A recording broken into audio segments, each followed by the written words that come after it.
প্রিয় শিক্ষার্থীরা, আসসালামু আলাইকুম। কেমন আছো তোমরা? নিশ্চয়ই ভালো আছো। আমিও ভালো আছি। অনলাইন ক্লাসে শুভেচ্ছা জানিয়ে শুরু করছি। আমি নাদিরা পারভিন, অভয়নগর পাইলট মাধ্যমিক বিদ্যালয়, বাগটিয়া, অভয়নগর, যশোর। আজ আমি নবম শ্রেণী কৃষি শিক্ষা বিষয়ে প্রথম অধ্যায় তৃতীয় পরিচ্ছেদের উপর ক্লাস আরম্ভ করছি। দেখো, প্রথম অধ্যায় কি আছে? ভূমিক্ষয় ও ক্ষয়রোধ। এই ভূমিক্ষয় করতে গেলে ভূমিক্ষয় কাকে বলে সেটা আমাদের আগে জানার বিষয়। মুষলধারা বৃষ্টির সময় লক্ষ্য করো, দেখবে যখন বড় বড় বৃষ্টির ফোঁটা ভূপতিত হয় তখন বৃষ্টির ফোঁটার আঘাতে ছোট ছোট গর্তের সৃষ্টি হয় ও পানিগুলো হয়। এই কাদা মিশ্রিত গুলা পানির কারণে ভূমি ক্ষয় হয়। আমি আরও একটু তোমাদের পরিষ্কার করে বলি। বৃষ্টির সময় পুকুরের পানির দিকে লক্ষ্য করো, দেখবা কি পুকুরের পানিগুলা দেখা যাচ্ছে। তার কারণ হচ্ছে কাদা মিশ্রিত গুলা পানি পুকুরের তলদেশের দিকে ধাপিত হয়। এ থেকে বোঝা যায় যে কাদা মিশ্রিত গোলাপিনির কারণে ভূমি ক্ষয় হয়। আবার যখন ঝড় বাতাস ও ঘূর্ণিঝড় হয় তখন লক্ষ্য করো, দেখো প্রবল বাতাসে এক স্থানে মাটি উড়ে অন্য স্থানে যায়। এ থেকে বোঝা যায় যে বায়ু প্রবাহের ফলে ভূমি ক্ষয় হয়। তাহলে কি বলা যায় যে বিভিন্ন কারণে মাটির উপরে স্তরে উর্বর মাটি এক স্থান থেকে অন্য স্থানে চলে যাওয়াকে ভূমি ক্ষয় বলে। ভূমি ক্ষয় প্রক্রিয়ায় এক স্থানের মাটি অন্য স্থানে চলে যায় এবং নিম্ন স্থানে জমা হয়। ভূমিক্ষয়ের প্রধান কতগুলো কারণ আছে, তার মধ্যে প্রধান কারণগুলো হচ্ছে বৃষ্টিপাত, ঘূর্ণিঝড়, নদী স্রোত, ভূমির বন জঙ্গল পরিষ্কার করে চাষাবাদ, পাহাড় ঢালে চাষাবাদ ইত্যাদি। পানি প্রবাহের সাথে ভূমির উপরিস্তরে মাটি আলগা হয় এবং নিম্নভূমিতে গিয়ে জমা হয়। তার মানে কর্ষিত জমি হতে বায়ু প্রবাহের ফলে ধুলার আকার মাটি দূর দূরান্তে চলে যায়। মানুষ যখন বন জঙ্গল কেটে পরিষ্কার করে জমি আবাদ করে তখন মাটি আলগা হয় এবং সহজে ক্ষয়প্রাপ্ত হয়।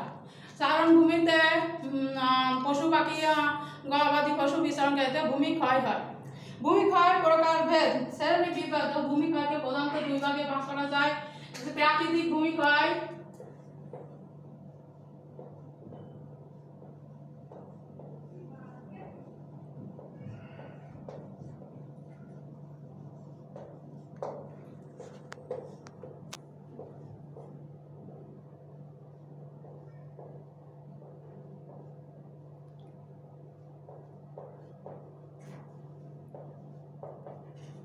প্রাকৃতিক ভূমিক্ষয় ও মনুষ্য কর্তৃক ভূমিক্ষয়। প্রাকৃতিক ভূমিক্ষয় কাকে বলে? প্রকৃতিতে ব্যাপকভাবে ভূমিক্ষয় হচ্ছে। ভূসৃষ্টির শুরু থেকে ক্ষয় শুরু হয়েছে। দীর্ঘকাল ক্ষয়ের পরে নদীর মোহনা বা সমুদ্রে চর সৃষ্টি হয়েছে বা উপত্যকার সৃষ্টি হয়েছে। এই ভূমিক্ষয়ের ফলে পৃথিবীর অনেক স্থানে মাটি উর্বর হয়েছে, আবার অনেক স্থানে মাটি অনুর্বর হয়েছে।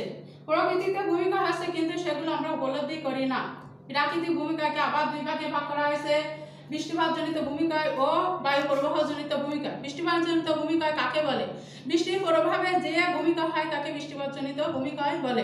এই ভূমিক্ষয়কে আবার চার শ্রেণীতে বিভক্ত করা হয়েছে। এক হচ্ছে আস্তরণ ভূমিক্ষয়, দুই হচ্ছে রেল ভূমিক্ষয়, নালা ভূমিক্ষয় ও নদী ভাঙ্গন।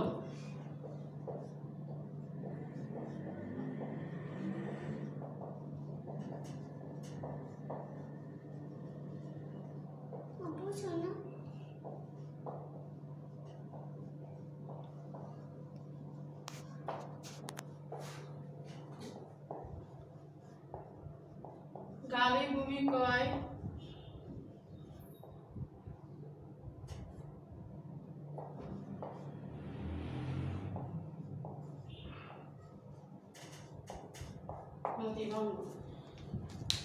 আস্তরণ ভূমিক্ষয় কাকে বলে?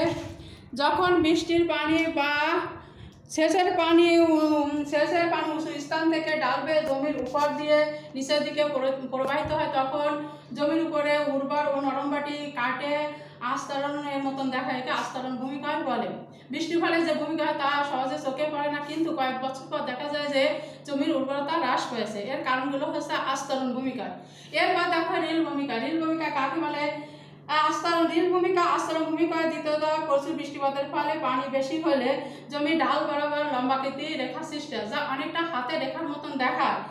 এই ছোট ছোট রেখাগুলো কালক্রমে দৈর্ঘ্য প্রস্থে বড় হতে থাকে। বৃষ্টির পানি স্রোত দ্বারা উর্বর মাটি জমি থেকে স্থানান্তরিত হয়, ফলে জমি উর্বরতা হারায় এবং কৃষি যন্ত্রপাতি ব্যবহারেরও অসুবিধা হয়। এ ভূমিকা আস্তরণ ভূমিকার তৃতীয় ধাপ। নীল ভূমিকায় থেকে লালা ভূমিকার উদ্ভব। দীর্ঘকাল ধরে নীল ভূমিকার ফলে এর ছোট ছোট নালাগুলো দৈর্ঘ্য প্রস্থ বড় হতে থাকে আর ফসল মাটি বেশি ক্ষয় হতে থাকে। একসময় এগুলো নর্দমা বা ছোট ছোট নদীর মতন দেখায়। বৃষ্টিপাতের পরিমাণ যত বেশি হবে গালি ভূমিকার ততই বেশি হবে। বাংলাদেশের পার্বত্য অঞ্চলে এর ভূমিকা দেখা যায়। এবার দেখো নদী ভাঙ্গন। নদী ভাঙ্গন বাংলাদেশের ভূমিকার একটি প্রধান কারণ। চাঁদপুর, সিরাজগঞ্জ, গলন্দ প্রভৃতি অঞ্চলে প্রতি বছরই নদী ভাঙ্গনে লক্ষ লক্ষ জমি নদীগর্ভে বিলীন হচ্ছে। বর্ষার শুরুতে কিংবা শেষে নদীতে প্রবাল সৃষ্টি হয় এবং এর ফলে নদীর তীরে কৃষি জমি নদীগর্ভে বিলীন হয়ে যায়। তারপর দেখো বায়ুবাহিত জনিত ভূমিকা। গতিশীল বায়ু প্রবাহ কর্তৃক এক স্থানে মাটি অন্যত্র নিয়ে যাওয়ার প্রক্রিয়াকে বাতাসজনিত ভূমিকা বলে। যেসব এলাকা সমতল তুলনামূলকভাবে গাছপালা কম এবং বৃষ্টিপাতের পরিমাণ কম সেসব এলাকা বাতাসজনিত ভূমিকার প্রকোপ দেখা যায়।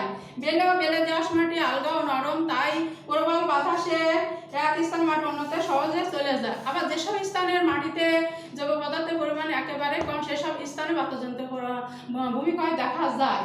মনুষ্য কর্তৃক ভূমিকা।